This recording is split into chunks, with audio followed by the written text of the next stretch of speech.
Assalamualaikum warahmatullahi wabarakatuh. Hello everyone and hello Madam Rina. So today I will presentation about the topic discussion is about immigration and custom, and I choose the Singapore country for the topic. First of all, before I starting my presentation, I will introduce myself. My name is Silvia Rahmawati, and let's go. The first is about Singapore. Singapore is a country located in the southern part of Malay Peninsula, Southeast Asia, and Singapore has the second most populous population in the world after the Monaco, and his favorite destination in Indonesia. So, Singapore has rules regarding immigration and also documents that must be fulfilled to enter this country. Among other things, the one is the travel document. So, if we want to go to Singapore, we must have the travel document, and the first is general entry requirement is immigration requirement to enter Singapore. The travel document is the one is passport validity, and then passport validity is minimum 6-month passport validity if you are not Singapore passport holder, and then 2 is visa. For the short-term travelers holding a passport to travel document from a visa-required country or region must apply for a visa in ICA. Visa-required travelers can use the visa-free transit facility for stay of less than 96 hours in Singapore if eligible. And then the 3 is security and immigration process on arrival. This is make sure you not bring prohibited items in the Singapore. And then number 2 is SG arrival card or SGAC.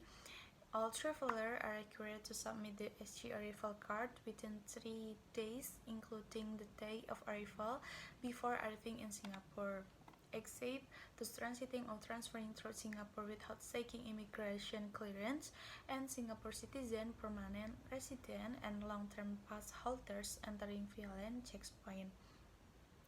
And then 3 is post-arrival advisories.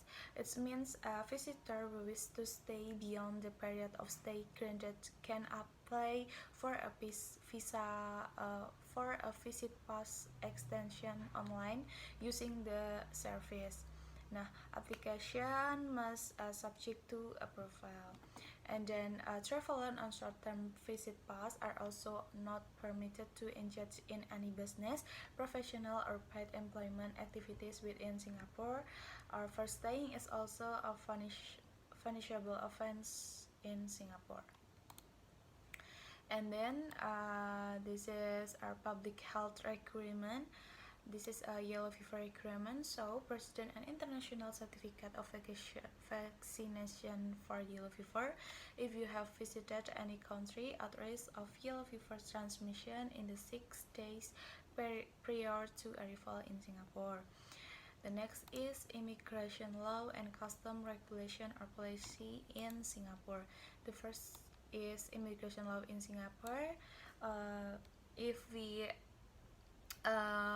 entry to Singapore, Singapore citizen may enter Singapore except he has a valid entry or re-entry permit issued to, or his or her name is conferred on the basis of a valid entry or re-entry permit, and then he has valid permission issued to him to enter Singapore. If proven guilty, is treated with imprisonment for a maximum of 6 months and is not less than 3 strokes, or if under the section he notes is not punished by caning.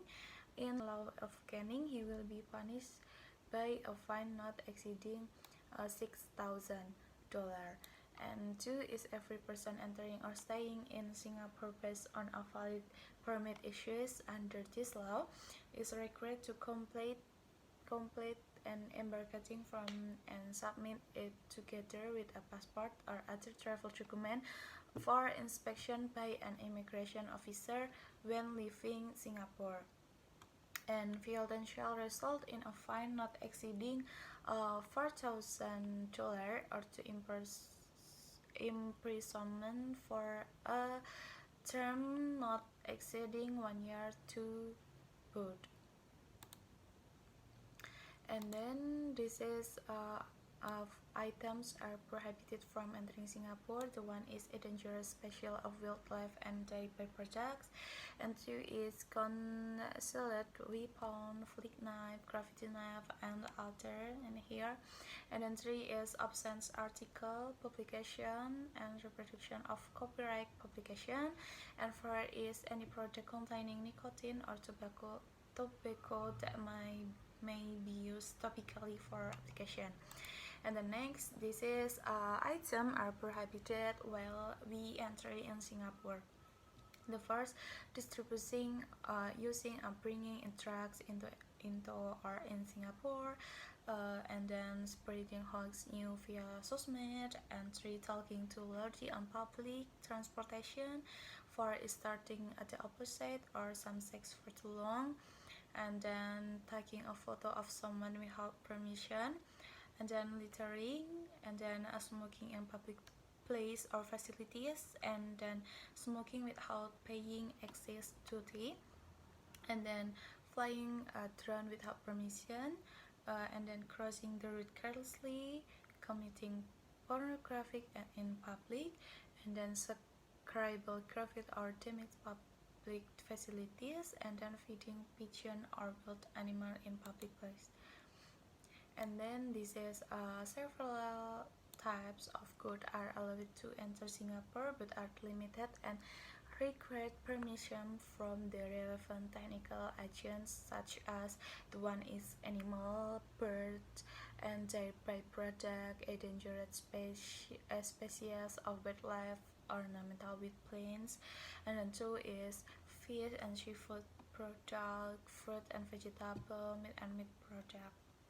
And then three is arms and explosive bulletproof clothing, toy guns, pistol, and other. And then four is CD-ROM and video porno films, video pornography, and other.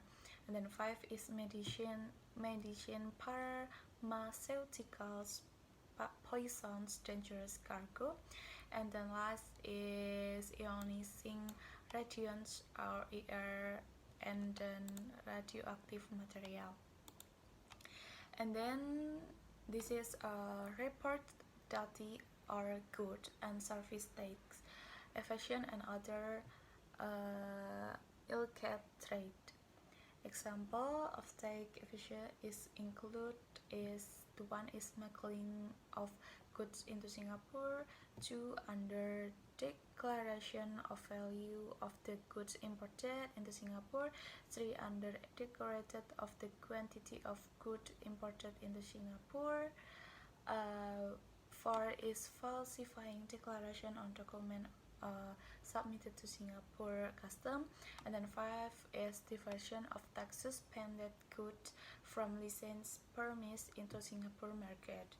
And then telltale signs that an individual or business might be evading duty or GST is the one is keeping two different sets of documents and account for the same transaction, and then two is the shell of good that is below the cost of goods plus the duty. And then the last is cabin and baggage information. Okay. The cabin and baggage information if the class of travel have two class is suite first class, business class, and premium economy class. For the suite first class, business class is allowance 2 pieces, and then premium economy class 1 pieces. And limitation for the suite first class business is up to 7 kilogram each, and then sum of length, width, and height of each piece should not exceed 100 or 15 centimeter. And the premium economy class is limitation is up to 7 kilogram each, and then sum of leg width and height of each piece should not exceed 115 centimeter too. This is same.